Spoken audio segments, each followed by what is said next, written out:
I had the opportunity recently to paint live at a Justine Vandergrift concert with Tyler Allen as their sidekick there. And unfortunately, because of copyright purposes, I can't share the music with you. So my suggestion is you might want to put on one of her albums on Apple Music or maybe on Spotify instead of listening to me ramble. And that'd be more of the real experience here. But I thought you might want to watch the process of actually painting a fast painting live, and you can get to see what a botched mess I make right at the beginning, because it really doesn't matter a whole lot. I start off by just getting something on the canvas that I can respond to, relate to. In this case, I use line work. Sometimes I just block in with flat areas of color. Sometimes I work with lines.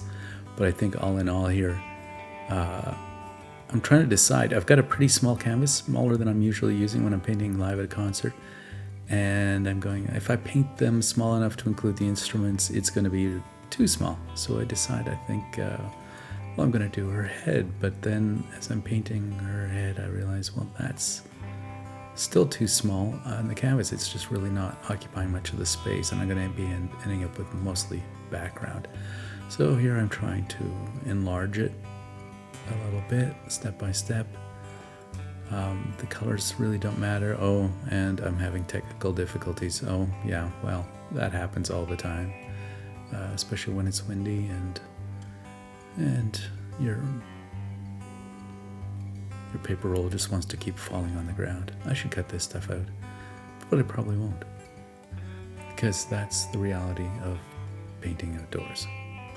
You'll also notice that I've got, I didn't even probably notice it at the time, but I've got light and shadow playing across the canvas because there's a tree behind me and the sun's shining through the tree, and I don't really pay attention. I think my brain just edits that out as I'm painting. It doesn't matter one way or another.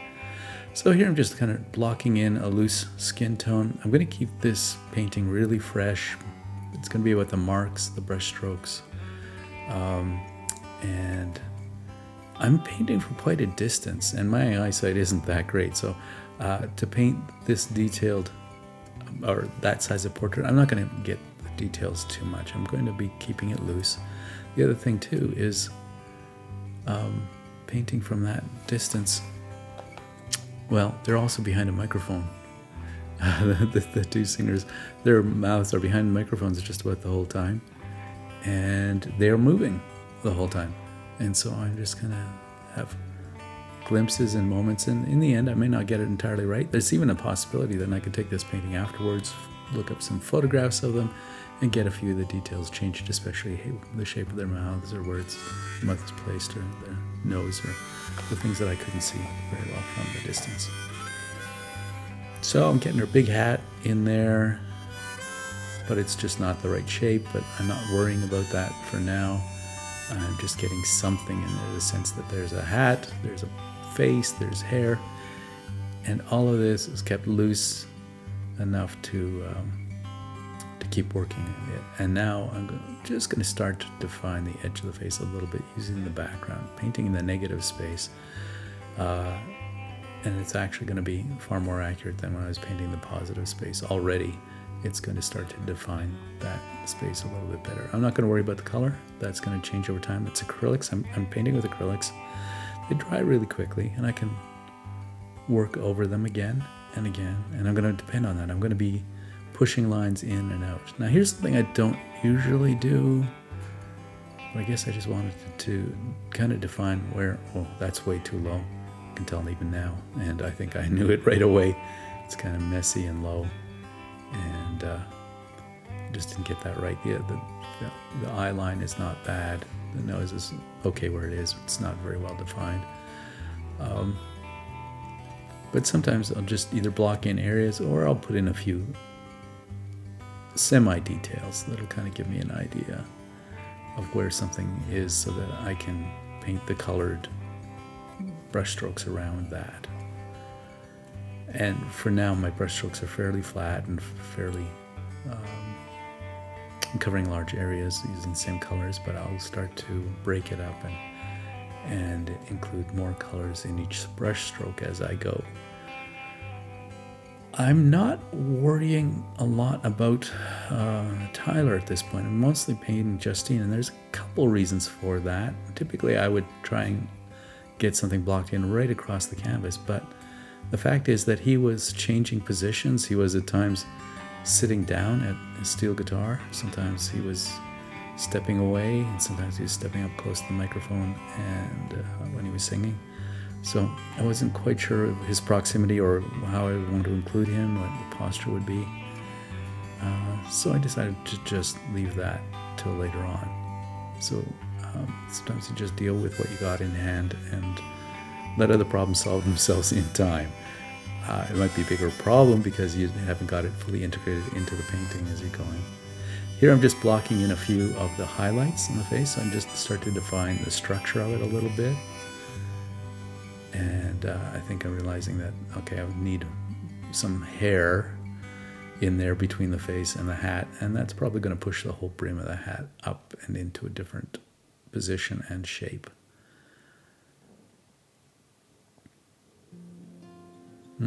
Right now that mouth bothers me so much right now. Watching it, I'm going, dude, fix it.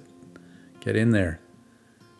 This is when the lady walks up and says, you work so incredibly fast. And I'm like, yeah, but a lot less when I'm interrupted. I didn't say anything. I just kept going on. So that was interesting. Well, we're in a concert and I'm painting live and there's music going on.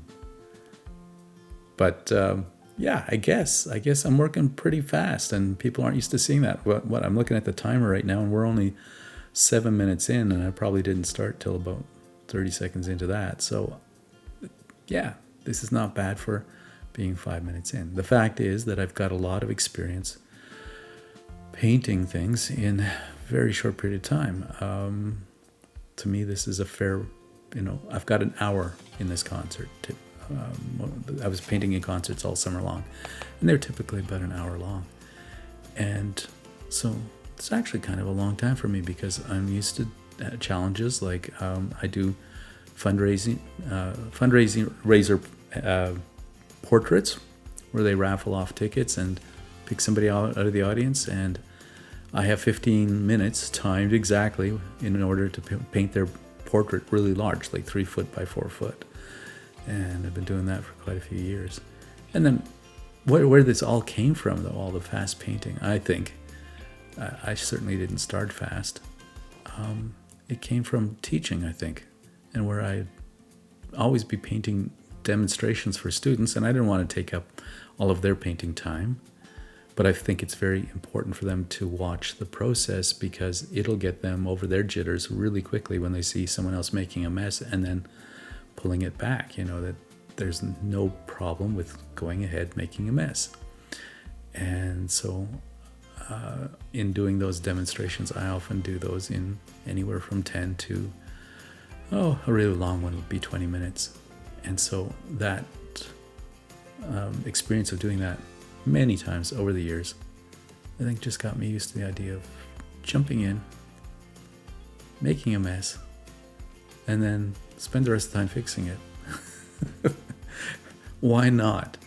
I think it's a lot more fun, a lot more freeing, there's more vibrancy and more chance to change. Like everything on this face, nothing there that you see there right now is necessarily going to stay where it is, or everything is just something to be responded to and to keep developing and pushing as I go. So there's a real freedom in that approach. And it keeps it fluid, keeps it from getting too stiff, I think. And is it always successful? Oh, no. I mean, when you take a risk, you do take the chance of crashing and burning. And there's even moments in here where I'm looking and watching myself paint, and I'm going, why did you do that? Why didn't you get a better color for that cheek right now than that fairly intense pink-red thing going on? I don't even know what the name of that is. I know that's not what I was seeing, but also here's the other aspect of it, is I'm not after being totally accurate to the local color. That local color is the color of an object. And why we say local color is because that can change depending on the light falling on it. But anyway, just the color. I'm not being slavish to the colors.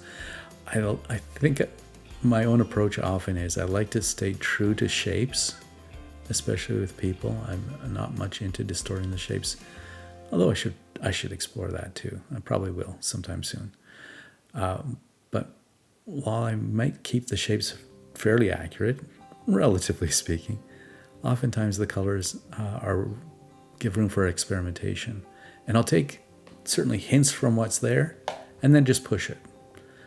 And, because we typically look at skin or something like that and go, well, it's flesh tone. And I'm going, what's flesh tone? It's all different colors. If you look in the skin, if you look closely, there's hints of blues and purples and greens and all different colors going on there.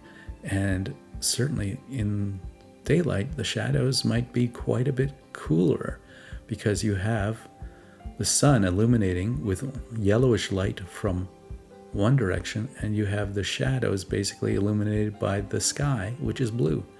And so you have warm highlights and cool shadows, and that's quite natural. That's what we're used to seeing, actually. Except when things are like artificially lit. So again, taking hints from the colors that they're, but pushing them. Like the hat was just kind of a tan colored, and it wasn't too inspiring. And so I was playing with all different colors, and I'm responding to the colors as I put them down. I'm going, oh, I like that. I don't like that. I might like it for now, but later on it might be too much or too little in response. By the way, now I'm moving the brim up where it belongs. Now that after I push the hair back, now the brim has to come up, and later on I'll find that the crown has got to be increased as well. Right now her chin looks just a little too long. It's hard to tell at this angle, but I think I'm aware of that, and I'll eventually figure it out and adjust it. So what I'm doing right now in my mind is probably trying to get the proportions of things, do comparisons across, maybe line things up with my eye. Like right now I'm drawing the crown of the hat and painting it way too small. It's way too small. And I think even now I'm stepping back and going, ooh, what did I just do? We'll see. We'll see if that's what I end up correcting. Or maybe I'm just looking, I could maybe just be looking at the tones and going, how do these tones work together? I'm going, oh, the brim needs to be bigger. I made it too small. And if I make the brim bigger, then maybe the crown will become bigger as well. Boy, I wish I had someone here asking me questions and I'd know more what to talk about. I think that the thing is, in 1 hour, you don't have a lot of time to pause. I have a tendency when I'm doing longer paintings is to stand back for longer periods and ponder and ponder and ponder and ponder. When you're doing fast painting, you don't have a lot of time to ponder. You just have to react pretty quickly. Now you will see me occasionally. Now I'm dealing with materials, something needs some paint or something. But you'll also see me washing the brushes out because everything is kind of full of paint. You'll see me stand back even a foot or so, but if I would, I think I was unsure of my footing where I was. There was a ditch behind me. I was a bit afraid to go further. But standing back helps you get the big picture, because when you're up close, you can get caught up in the details far too easily and just see a few things. I think right now what I'm recognizing is that overall everything's looking a little flat value-wise. Everything is kind of the same brightness. And so I'm coming in to trying to find out where the highlights are in the face and in the body there as well. And I'd already got some in the hair, and that helps to build the values back up and create a stronger contrast and makes the whole painting pop a little more. I'm still disturbed by all of that red in there that doesn't seem to have anything else to balance it out. But we'll see what happens next.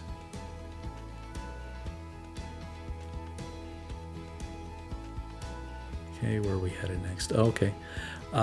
So the thing about paint is when you paint in areas and light and shadow, and you do blending and things like that, you tend to build up the illusion of volume, of dimensionality of things coming off the surface. But when you paint lines tend to flatten everything and bring things back to the surface. And so if you're wanting to create the illusion of space, you don't use a whole lot of lines. And if you want to keep your image really flat, often use lines and not a whole lot of value and shading, and light and shadow. And I think partly I'm painting hair here and the shadow line between the hair and the hat, but also I think I'm bringing in a bit of line work just to keep the painting about painting, keep it more about the paint on the canvas and a little less about trying to create any kind of illusion of space. Now I'm really having trouble with that mouth because her mouth and part of her nose and her chin are all behind a microphone almost all the time. And so I'm having to try and catch glimpses at a distance, figure out what's going on, quickly get it onto the canvas and hope for the best. So that's always a fun thing. So that's why in a lot of these concerts, I actually have been painting the figures at a distance and painting them small on canvas, putting 4 figures at a distance and not even bothering with their faces at all. So, in the end, it's not going to probably be a very accurate portrait. That's kind of been my experience doing the concert things. I get a bit of the essence of the singer, but not necessarily a portrait. So I'm thinking that this one in particular, and maybe one of the other ones, I may go back, find some photographs of Justine, and I'm sure there's lots on the internet, and I might go in and do some touch-ups and try and make it look, reshape the nose a little bit, and maybe the placement of the mouth, just to make it look a little bit more like her. I don't think there's any problem with that. It's like I did set myself the challenge of painting this live during the concert, but at no point did I promise myself or anyone else that I couldn't come back to it and rework it. There really are no rules. Now, if I made a rule for myself, then yeah, but then even then I could break it if I felt like I really wanted to and needed to. I feel like this painting, if I leave it exactly as is, I'm just not terribly happy with it. In that it looks a little, her face looks just a little generic, and so I would like to push it to look. This is lovely. Her skin was looking very yellow with some intense pink. So here I'm bringing in some more peachy tones. That's going to make it look more human-like. And it's really weird. From this angle, the jawline looks really sharp, but I'm looking at the actual painting here in my studio, and it doesn't look the same way from the front. So I guess I should include an image of this painting head on at the end. I don't even think there's one in the video, so that will remind me now to go ahead and do that. Okay, so here I'm getting back in to do some shaping on the chin and the mouth, I think, because that's what's bothering me the most. And the nose, because I really didn't deal with it. I just kind of quickly blocked it in. And one of the things too here, I was having a little trouble with my brushes. These were totally new brushes. I had bought this set online, and I don't usually do that. This was during pandemic, and they weren't totally to my liking. They came in a nice travel carrier thing, so it felt like they were designed for outdoor painting. And I think all in all, I felt a little cobbled by them because I really I tend to work with brights, which are short, flat bristles with lots of spring to them. And I felt like these ones, I didn't have a lot in the exact size as I wanted, and these were a little soft. These brushes kind of bent a little bit. The bristles bent a little too much for me. I kind of paint choppy and with strong brush strokes. Typically, I mean, I do all sorts of different styles. That's one of my problems. I'm all over the map. But yeah, in this case, I just felt that at times I was just kind of lucking it out. And the fact that the canvas again was smaller and I was painting her smaller than I really wanted to. But, you know, those limitations, you work with them, you adjust to them. Chin and everything is looking a lot better now. I softened the jawline. But now I'm casting my own shadow on the painting, I'm noticing. But I guess, again, your mind filters out all that kind of distraction when you're in the space. Sometimes when I'm in the studio, I'm so crazy about getting the proper lighting on the canvas, and I won't touch it till I got the proper lighting and I don't have shadows and it's even across the whole thing. And I can get really, really picky about that. But outdoors, I mean, ideally, any real plein air painter, that is a painter who does paint outdoors, he would either, he or she or they would orient their canvas so that either it was in shadow or less preferable in full sunlight, but it could be in with facing away from the sun, or they could have an umbrella or something like that, because most plein air painters do try to get rid of all that distraction of light and shadow and the fact that it's changing over time. And in this case, it's moving even. But I honestly don't remember even noticing that when I was painting. Now it just seems so obvious to me. So somewhere along the line there, I added a little edge, little highlight to that hat brim, so it would pop out from the background, and I believe I actually saw that. You know, the more you look, the more the details will pop out to you, and you'll start to see them, and you can react to them in the appropriate time. I know that nose is bugging me, but I don't think I actually fix it well till much later on, and even then I'm not sure that I really get it right. But that's okay. Getting it right isn't the be-all and end-all of any of this.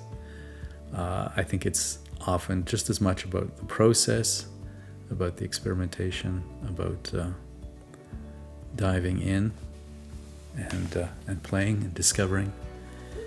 And I think that if you don't do that, if you don't make a lot of mistakes early on, you won't get it right later on.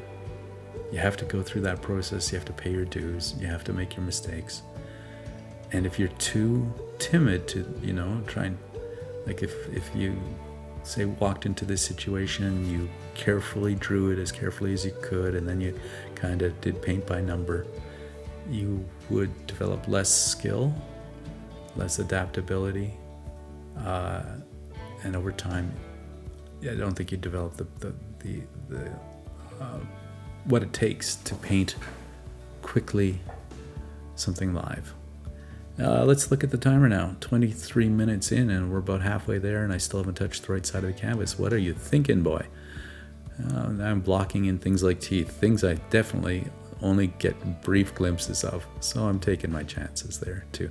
And I don't think they're going to stay where they are. They're too low, and it's too gopher-like, and the chin is protruding a bit much. These are all things I think I'm seeing even as I'm painting, but you can't fix everything at once. And oh, there you go. I'm fixing the chin. I'm bringing it in and back a bit. I guess I saw it there too. Still looks like she's got super red eyeshadow or something going on there. I think that will eventually disappear. All right. Oh yeah. So there, what I was doing with my brush, sticking it up in the air, I was using my brush to measure some kind of angle. I have no idea which angle I was measuring at the time. It could have been the top of the hat, you know, or you know what it was? I probably was checking the crown of the hat to see what part of her head it lined up with, so I could make sure, oh yeah, it comes down here and it comes just about in line with her hair or something like that, so I don't end up painting it too small. Now, whether I got the back of the hat right, I don't know. But I think that's exactly what I was doing. I was trying to line up how the hat, because the brim is intervening, and you can't necessarily figure out how those two line up. So I'll often use my brush to line things up, figure out artificial connections, relationships between things, and figure out the spacing.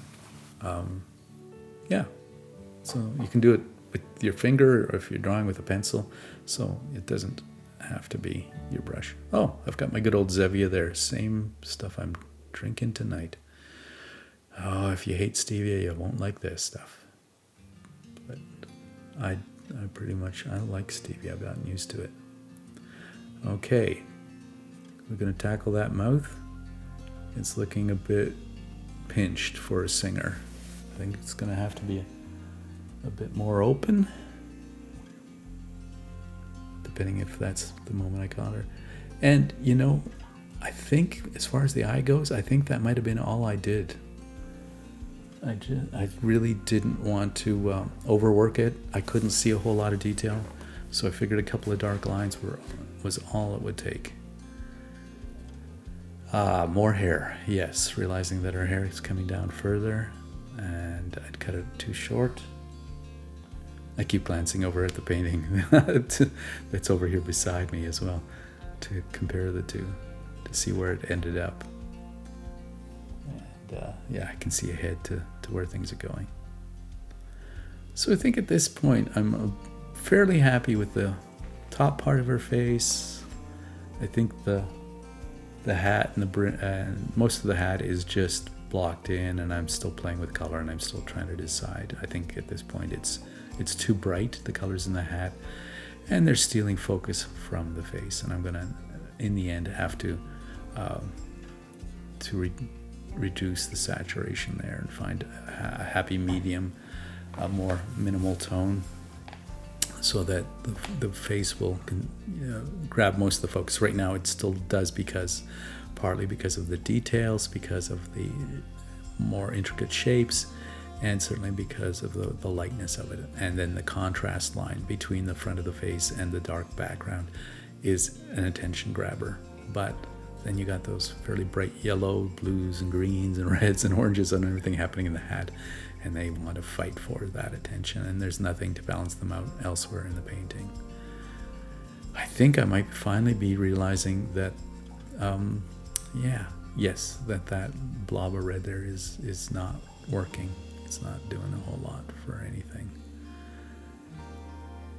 And so, you know, you can leave stuff like that. It's hard to tell how you define your priorities, really, when you're painting. Sometimes this catches your eye, that catches your eye, and there's something else that you go, yeah, that's a problem, but I'll come back to that. I know I've got time. I have in mind what I'm going to do there. And maybe that's it. I know I've got a pretty good idea that that's an easy thing to fix. Whereas this other thing, the whole mouth chin thing behind the microphone, is, I think, troubling me greatly. I'm just like not happy with any of the solutions I'm coming up with. I keep playing with it, trying this and that. And it's covering up actually mouth, nose, and the bottom of her mouth, bottom of her nose, and her chin.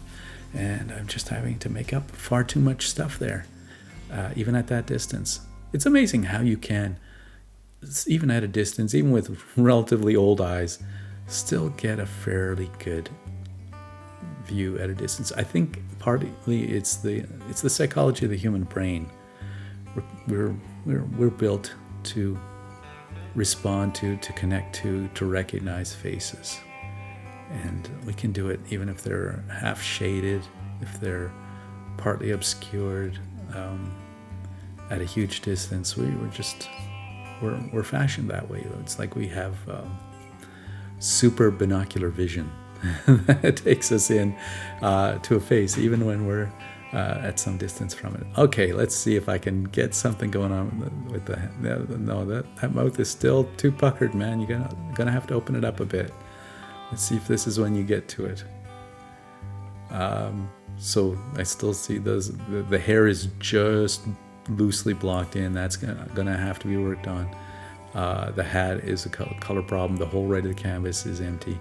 I know all those things are going on, but that mouth is, I'm obsessing on it, and I think maybe it would have been better to step away and work on something else at this point.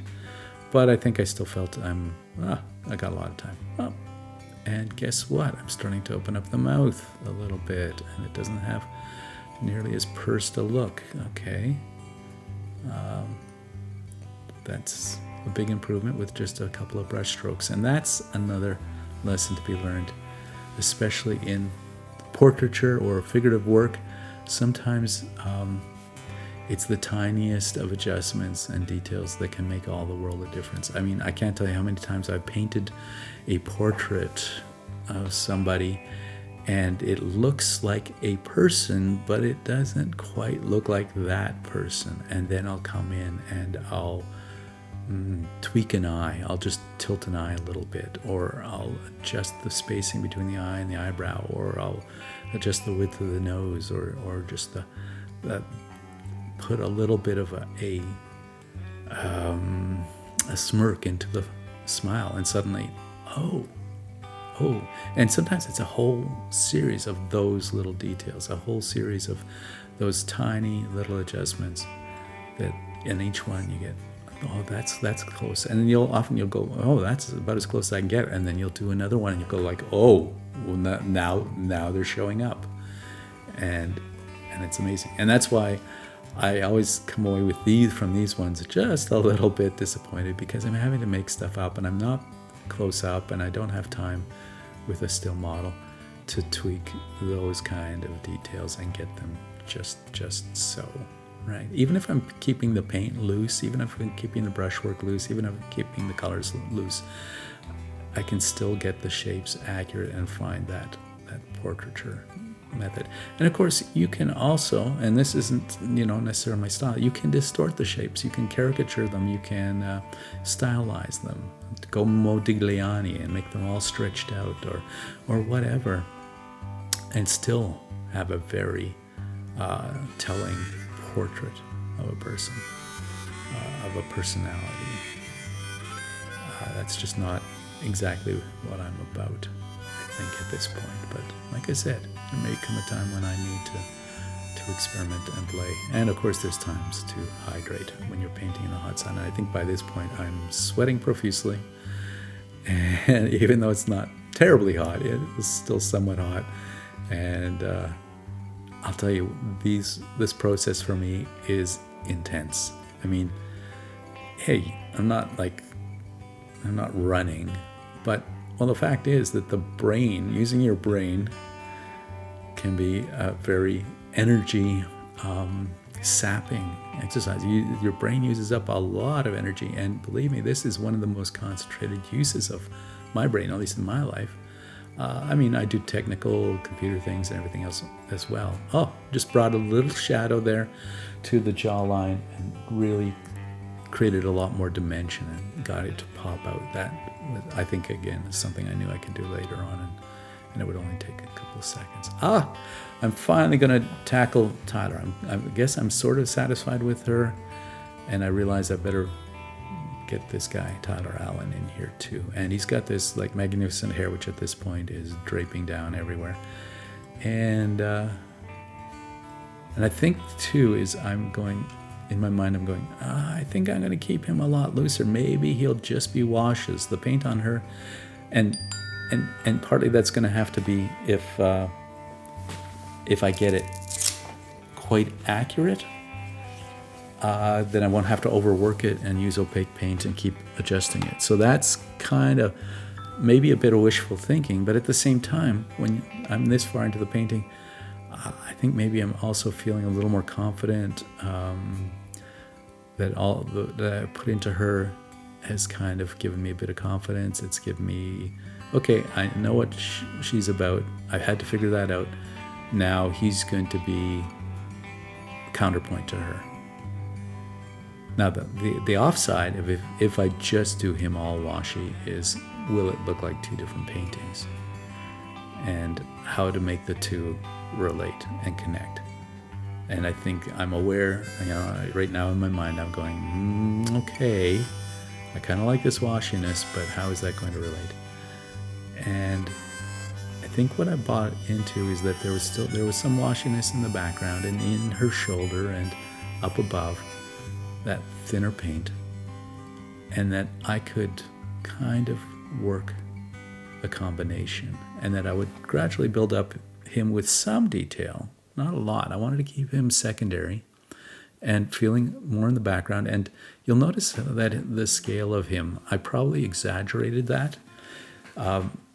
It's interesting because when you're at a distance, the two heads, if you look at the two people behind my belly there or whatever, they don't look that hugely different. But when you're up close to somebody and one person's 1 foot away from you and the other person's 2 feet away from you, the one that's 2 feet away, their head is half the size. So I'm kind of, I think, cheating here by painting his head significantly smaller to give the feeling that I'm up close to her and having a close-up view as opposed to a distant view. Hey, I'm cheating. But I think I'm doing that for a purpose. I'm doing that to create an emphasis on her, also because I like the dynamic this is going to create. I want him, he was looking down playing his guitar, really focused, and she was looking out to the audience, really focused on them, and I just wanted to create the counterpoint, the two different viewpoints, the brunette and the blonde, the fair-skinned and the guy who's a bit more ruddy looking, and yet there were some similarities, both having the long streaming hair, both having a focused look. So there were things to repeat and things to create differences. I think right off the bat here, I didn't, I gave him too much forehead at that size. So I think later on I'll be bringing that hair down and bringing the top of the hair down as well. Because his face has gotten really quite small there. But I'm looking at the painting now and I'm pretty satisfied with that choice. I think in the end it was a kind of a good choice. If he was back there as big as her, there are a couple of issues. I would have had to have her overlapping him, perhaps, or he would have been pushed too far to the other side of the canvas. So it was also a very practical concern. I wanted to fit him nicely into that space, to leave a nice negative space between the two of him, and breathing space between him and the edge of the canvas. And so that's part of the reason, again, for sizing him to a smaller size. It was just a choice, right? It wasn't what I was seeing. And also, I don't think he was in that proximity to her most of the time. Occasionally, from my angle, they were that close. I mean, they weren't close side by side, but when he stepped back, he appeared that close to her. But most of the time, he was further away. So I am purposefully adjusting his placement and putting him closer to her on the canvas as well. So it creates this very balanced kind of image. So, I mean, she's going off the left side, but if he was going off the right side, it would feel very boxed in. And I wanted a bit more openness even in the smaller canvas. And so by making him smaller, it also feels like there's volume and space in front of them that they're performing out to the crowd, out to the open air. So that's part of the reason for that. All right, I'm looking at my timer. We're sitting at about 39 minutes. So my goodness, an hour is a long time. It's not a long time to make commentary. Can't believe how much I come up with, but I think I'm almost out of ideas because I'm not sure that I do anything really that new after this. It's mostly refining what I've got going on. I guess when I realize that forehead is too big and I have to move the hair down, how do I go about doing that? When I decide I'm going to continue the background around him, how am I going to do that? What colors will I use? Am I going to just pick one and use it, or am I going to experiment and play how washy. Like right now, with Tyler's details, I'm still not going with as thick or opaque a paint as I did on Justine. It's still far more washy, and so I'm keeping I don't know, just kind of makes him feel like he's sitting further back, that he's not like the detail, the brush work, the brush marks and everything on her, to me makes her feel like she's forward and coming out towards us, and then the more washy, thinner paint makes him feel like he's further behind, and gives her emphasis and makes him the sidekick. Yeah, I'll say it, you know, that he's backing her up even though he's in front of her there. So I think that's kind of what I wanted to emphasize. In case anyone's wondering about the colors I'm using, I am using my specialized 6-color palette. And if you want to know what that's about, I'm not going to tell you. I'm going to say, go watch my video on my 6-color palette. It's simply, as far as I'm concerned, one of the most minimal palettes you can have, and you can produce the widest range of colors from only 6 colors of paint, and one of those is white. So that means you basically have 5 colors in white, and that's all that I'm using in painting these. What it does mean as well is that I am constantly mixing colors and mixing my paint and making those color choices. I'm not looking into my palette there and going, oh, which of these 20 colors or these 8 colors am I using? I'm very specific. I've only got the 6 to work with, and so I have to create, and you can see that I'm creating a broad range of hues across the canvas. So it really works. It's kind of a brilliant palette. I really love it. I tend to like colorful pieces. Some people denigrate that and say that's for amateurs, but hey, I'm okay with that. I don't mind being an amateur. I don't mind being someone who loves what I do, because that's what amateur means. But you know, I still, I'm a bit of a fan of color, and 't someday I'll learn how to use it. We'll see. You also notice that he was wearing a kind of a checkered shirt or something like that, a plaid shirt. But I emphasized just the blue tones, and I just made it kind of blue, partly to just push him back a bit. The blues recede more, right? The warm colors will advance more, and that helps to push him back there. The red in his face, though, kind of brings him a bit forward, but I think in the end I muted it down some and made it, I think I went through with a bit of a wash over top, a translucent wash that just made it a bit darker, a bit more brown. Now, what am I doing here? My goodness.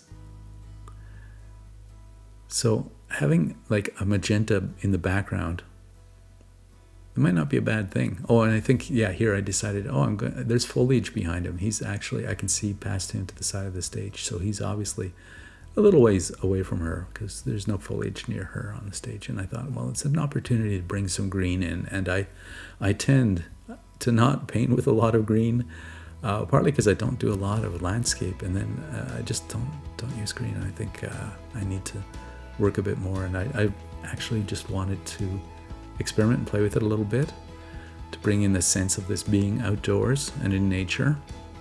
And now I'm muting that green down and seeing how does that fit with what I've already painted. Am I going to lose that lovely strand of hair? Maybe not, maybe I will, but I'll get it back when I need to.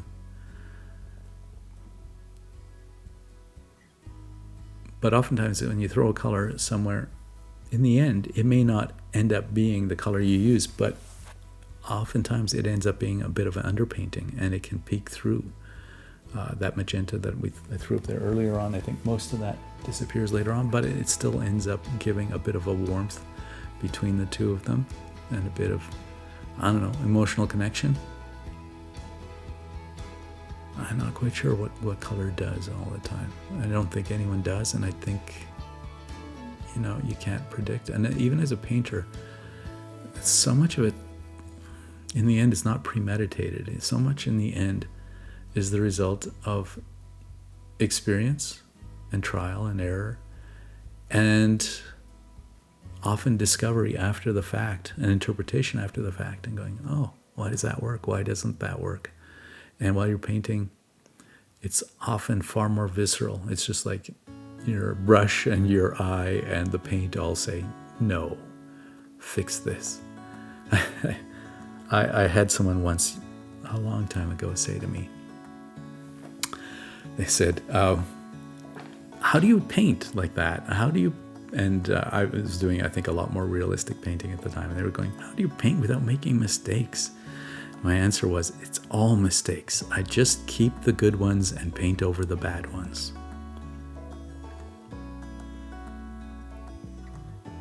Pausing for effect. Maybe just pausing to pause. Okay. Oh, I'm thinking I'm going to be teaching a course on fast painting soon. I'm going to be doing a trial run on that. And I think this video right here is going to be an excellent resource for people to just start getting the idea of what fast painting can be about. I mean, to me, it's kind of hilarious because this doesn't feel very fast. When I'm used to doing 15-minute paintings, when I've got an hour, I'm like, oh, luxury. I can breathe. I can take moments. I can step back. I can even take a drink once in a while. I can make mistakes, like putting glue into his forehead. I can go searching for brushes that get lost or are too full of paint and need to be cleaned off, so I can, wrong color again. I think my paints at this point, I've got that spray bottle, but I haven't been using it enough, and the air is relatively dry, and I think all the paints on my palette are starting to dry out, and I don't have a proper, I don't think I had a palette knife with me. I think it was still in my backpack and I didn't get it out. There I'm replacing, I think, the brown, oh, now I'm told you, burnt umber. The burnt umber, because it was just mostly gone and or dried out. And so, if I'd had a good palette knife, I probably could have just scraped up some space on the palette and cleaned it up and rejuvenated some of my paints, sprayed them a bit more. Okay, so I'm looking here now and I'm going, when am I going to fix his forehead, the top of his head, and her hat? And are those greens going to stay that green? Although I must say that I think a lot of these colors, now that I'm looking at the painting indoors under artificial light and in the evening, they're definitely not as punchy as they appear in direct sunlight. And that's the thing, most paintings will not be viewed in sunlight.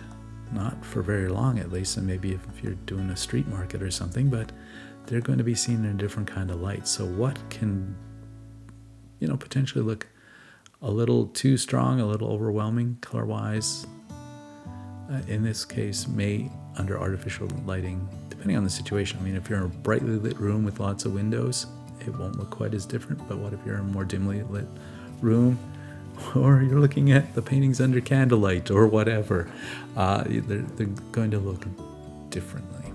And so it's hard to predict how stuff's going to look. And there's the fact that artificial light typically is far different in color than daylight. Daylight, as I said before, it's warm on one side, it's cool on the other. You've got that differentiation between the sunlight and this light from the sky. Artificial light just tends to be far warmer. It all depends, again, if it's fluorescent, it tends to be a bit green, which is kind of ugly. But if it's incandescent, it's definitely going to be more yellow, orange, or amber. I'm finally fixing the top of his head a bit, but I got a weird shape going on. I'll have to do some more. And that green is too minty and too strong. I know I'm probably right now just using it to cover up the dark brown, and then I will be blending it back in. And then, of course, I've got in my home adjustable, they call them LED lights, and so I can actually adjust them to a daylight color or a warm, relaxing color. And I'll change them during the day time at different times of day just to enhance, when I need energy and when I need to relax, and even going really red and orange in the evening to prepare for sleep. It's good for your melatonin production. I do go off on tangents, but I'm also kind of obsessed with health as well, because I'm on a tear to get back into being my creative best and facing my arting challenges, my fears and phobias about doing this stuff. And part of that journey has been improving my health so that I'm fit enough to do it. Because to be honest, a year ago, I think I would have just collapsed by now. I just would have been, I'm too hot, I'm too tired, I can't breathe, and I'm too fat, and I just can't keep going. And so I've been on a rampage to improve my body, my mind, my emotions, my creativity, and to hopefully help inspire others to do likewise. I'm sure a lot of people are far ahead of me or never got as bad as I did during COVID, but yeah, my couch started to take on my shape, and I love the fact that I'm not on there a whole lot anymore, and that I'm taking on these outdoor challenges and all sorts of things like this. So I'm what? Oh, did I look at me myself? I don't know. I'm 50 minutes in, probably got about 10 minutes to go. So I doubt that there's anyone listening to this commentary at this point, but that's fine. I guess I'm doing it for myself, and that's fine too. I'm still thinking, well, I got these really primary, bits of red, yellow, green, blue, orange, everything's going on there, purple. I'm looking at the painting right now, but it's kind of in the dark in the room. I should pull it out and see if it's still got all those hints of color or not, or whether in the last 10 minutes I blended those back in a bit. I think I did. Let's see. I'm obsessing over mouth and nose again going, can't really see it that well. Okay. But fortunately he's not singing at the time, so I don't think I don't think I had the microphone problem. So, or not nearly as much. So that was a good thing. And yeah, I got his face together in a lot shorter period of time. There was a lot less fiddling. It's smaller in size, there's less focus on it, and I'm not worried so much about a variety of color and brush stroke in it. I'm looking at it now, and it feels like her nose is too long. Maybe it's the angle, because again, in the painting, in the room, it doesn't really look that long. It could be the angle in the painting. It's not. I'm sorry that it's not the best angle on the painting, but it happened. I don't have two tripods, and the only one I've got is holding up the canvas right now, the paint box. So I just found a barrel to stick my camera on. Otherwise, I could have placed it a little differently, but I couldn't move the barrel. And but in the end, if I'd gone further back, I was afraid that I would be obscuring the painting with my body. I'll maybe next time try and spend a little more time lining things up. And I'm doing this all on my own, so once in a while maybe I should get a cameraman or do a little more test video before I proceed to shoot. So anyway, it's a lot better than the last one I did, where my body was in front of the camera pretty much the whole time. Well, that's my signature going on. So I guess those are the colors. Huh, that's interesting now. So that's it. Many thanks to Justine Vandergrift and to Tyler Allen and to 15 Minutes of Fame, the Rosebud Festival Committee, for letting me do this. Leave a comment in below to let me know if you'd like to see more of these videos or not, or if you have a better idea. And thank you for watching. Do the usual. Like and subscribe. You know I appreciate it. Thanks.